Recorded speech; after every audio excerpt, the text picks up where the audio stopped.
Assalamualaikum warahmatullahi wabarakatuh. Nama saya Erwin Samudra Intananda. Saya dari Universitas Nasional, Program Studi Sistem Informasi dengan NPM 20706516101. Mata kuliah Pengantar Teknologi Sistem Informasi. Dosen penguji Bapak Denny Hidayatullah, Ruang 03. Jadi dalam video ini saya akan menjawab soal ujian akhir semester. Nomor satu, apa saja karakteristik media di dalam multimedia? Dan jelaskan. Di sini ada 6. Yang pertama, multimedia interaktif. Pengguna atau user dapat mengontrol secara penuh mengenai apa dan kapan elemen multimedia akan ditampilkan atau dikirimkan. Contoh, game, CD interaktif, aplikasi program, virtual reality, dan lain-lain. Yang kedua, multimedia hiperaktif. Multimedia jenis ini mempunyai struktur dengan elemen-elemen terkait yang dapat diarahkan oleh pengguna melalui tautan atau link dengan elemen-elemen multimedia yang ada. Istilah rich media juga dipakai untuk menyebut multimedia hiperaktif. Contoh, World Wide Web, website, mobile banking, game online, dan lain-lain. Multimedia linear atau sequential. Multimedia linear adalah jenis multimedia yang berjalan lurus. Multimedia jenis ini bisa dilihat pada semua jenis film, tutorial video, dan lain-lain. Sedangkan multimedia interaktif adalah jenis multimedia interaksi, artinya ada interaksi antara media dengan pengguna media melalui bantuan komputer, mouse, keyboard, dan sebagainya. Multimedia linear berlangsung tanpa kontrol navigasi dari pengguna. Penyajian multimedia linear harus berurutan atau sekuensial, dari awal sampai akhir. Contoh, movie atau film, e-book, musik, dan siaran TV. Yang keempat, multimedia presentasi pembelajaran. Multimedia presentasi pembelajaran adalah alat bantu guru dalam proses pembelajaran di kelas dan tidak menggantikan guru secara keseluruhan. Contoh, Microsoft PowerPoint. Yang kelima, multimedia pembelajaran mandiri. Multimedia pembelajaran mandiri adalah software pembelajaran yang dapat dimanfaatkan oleh siswa secara mandiri tanpa bantuan guru. Multimedia pembelajaran mandiri harus dapat memadukan explicit knowledge dan tacit knowledge, mengandung fitur asesmen untuk latihan, ujian, dan simulasi, termasuk tahapan pemecahan masalah. Contohnya, Macromedia, Outware, atau Adobe Flash. Yang terakhir, Multimedia Kits. Multimedia Kits adalah kumpulan pengajaran bahan pembelajaran yang melibatkan lebih dari satu jenis media dan diorganisir secara topik tunggal yang termasuk diantaranya yaitu CD-ROM, slide, kaset audio, gambar diam, studi cetak, transparasi overhead. Nomor 2. Jelaskan apa yang dimaksud dengan firewall dan fungsinya. Firewall adalah sistem keamanan untuk mengelola dan memantau traffic masuk dan keluar berdasarkan aturan keamanan atau security rules yang sudah ditentukan. Selanjutnya, fungsi firewall.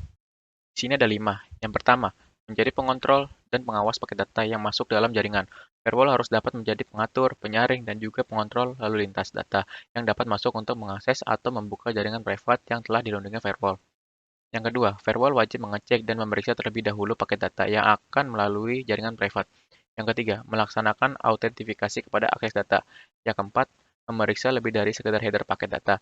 Kemampuan ini mengharuskan firewall untuk bisa mendeteksi protokol aplikasi tertentu.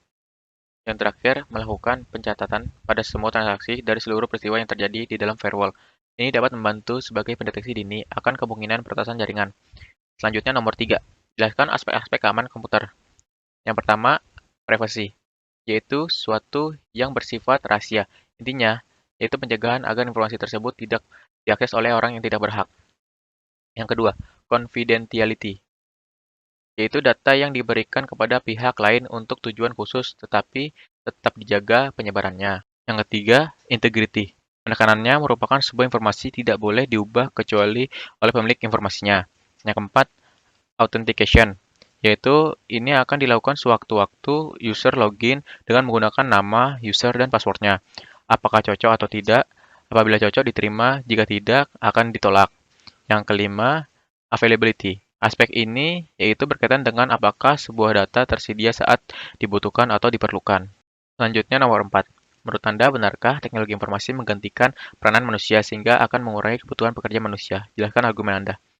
Jadi menurut saya itu benar, karena saat ini sudah banyak sekali teknologi hadir di kehidupan manusia, sehingga manusia tidak perlu membuat tubuh mereka terlalu banyak bergerak. Jadi teknologi membantu pekerjaan manusia sehingga semua itu akan semakin menjadi lebih mudah. Ada juga teknologi yang menggantikan pekerjaan manusia, sebagai contoh robot yang sekarang sedang dikembangkan untuk masa depan. Bahkan saat ini sudah ada di dunia pabrik industri pembuatan mobil, pesawat, dan sepeda motor, sehingga itu bisa menggantikan atau membantu pekerjaan manusia. Yang terakhir, nomor 5. Prinsip dasar apakah yang dijadikan acuan teknologi pembelajaran, dan apakah tujuan utama teknologi pendidikan? Di sini ada 3 prinsip dasar teknologi pembelajaran. Yang pertama, menerapkan pendekatan sistem. Prinsip pendekatan sistem berarti bahwa penyelenggaraan pendidikan dana pembelajaran perlu desain perancangan dengan menggunakan pendekatan sistem. Dalam merancang pembelajaran diperlukan langkah-langkah prosedur meliputi identifikasi masalah, analisis keadaan, identifikasi tujuan, pengelolaan pembelajaran, penerapan metode, dan penetapan media evaluasi pembelajaran. Yang kedua, berorientasi pada peserta didik, bahwa dalam pembelajaran hendaknya memusatkan perhatiannya pada peserta didik, dengan memperhatikan karakteristik, minat, potensial dari peserta didik. Berorientasi pada peserta didik juga berarti bahwa usaha-usaha pendidikan, pembelajaran, dan pelatihan hendaknya memusatkan perhatiannya pada peserta didik. Yang ketiga, menggunakan sumber belajar seluas mungkin. Dalam pembelajaran, siswa hendaknya dapat memanfaatkan sumber belajar untuk mengakses pengetahuan dan keterampilan yang dibutuhkannya. Pemanfaatan sumber belajar juga berarti bahwa semaksimal dan sebervariasi mungkin peserta didik belajar karena berinteraksi dengan berbagai sumber belajar secara maksimal dan bervariasi. Satu hal lagi bahwa teknologi pembelajaran adalah satu bidang yang menekankan pada aspek belajar siswa. Keberhasilan pembelajaran yang dilakukan dalam satu kegiatan pendidikan adalah bagaimana siswa dapat belajar dengan cara mengidentifikasi, mengembangkan, mengorganisasi, serta menggunakan segala macam sumber belajar. Penerapan prinsip ini, peserta didik disediakan beraneka ragam sumber belajar, baik cetak seperti buku teks, modul, dan sejenisnya, maupun non-cetak seperti program audio, video, atau bahan belajar online, atau sumber belajar lainnya seperti dari lingkungannya yang sesuai untuk mencapai kompetensi tertentu. Selanjutnya, tujuan utama teknologi pendidikan. Yang pertama, untuk memecahkan masalah belajar. Selama ini, belajar adalah sebuah masalah bagi guru dan murid. Banyak murid yang tidak bisa konsentrasi dalam belajar, sehingga ilmu yang disampaikan oleh guru tidak dapat dicerna oleh murid. Belum lagi ditambah dengan kondisi ruangan yang tidak rapi penataannya. Di sisi lain, ada guru juga yang mengalami kesulitan dalam mengajar, sehingga ilmu pengetahuan yang ada pada guru tidak bisa tersampaikan dengan baik kepada murid. Dari problem di atas, maka diharapkan dengan adanya teknologi pendidikan yang bisa menjawab masalah ini. Yang terakhir, untuk meningkatkan kinerja pembelajaran. Guru mengajar dengan menggunakan kapur memang masih bisa memberikan pemahaman kepada murid. Tapi jika dibandingkan dengan guru menerapkan dengan LCD proyektor, mana yang lebih efektif? Tentu saja dengan teknologi LCD proyektor, sebab akan banyak pesan multimedia dan visual yang memberikan ilmu pengetahuan dan mudah dicerna oleh murid. Seperti contoh, guru mengajar tentang proses terjadinya hujan. Maka dengan diperlihatkan proses terjadinya hujan, murid akan cepat menangkap ilmu pengetahuan tersebut. Sekian jawaban ujian akhir semester dari saya. Semoga bermanfaat. Mohon maaf bila ada kesalahan atau kekurangan.